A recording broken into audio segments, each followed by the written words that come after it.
لا غوسيت تاع اليوم لو فريزي مون ديسير بريفيري. تبعوا معايا الكيفيه.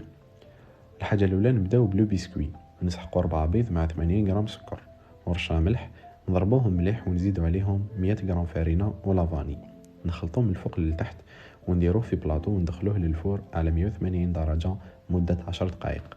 بور لا كريم دبلومات نسحقوا 230 ملل حليب مع 30 غرام سكر، نسخنوهم. من جهه اخرى نديرو 3 صفار بيض مع 20 غرام مايزينا، لو زاس دو سيترون ولا فاني، نخلطو مليح ونفرغوا عليهم الحليب اللي سخناه، نخلطوه ونصفوه ونرجعوا الخليط فوق النار حتى تعقد الكريمه. نزيدوا عليها 3 غرام جيلاتين، نخلوها بجيه. كي تبرد نزيدوا عليها 100 غرام كريم شانتيي.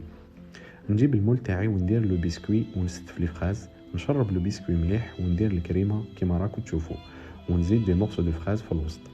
نزيد طبقه تاع بسكوي ونشربها مليح ونغطي كلش بلا كريم. في الاخير نقدمو بهذه الطريقه.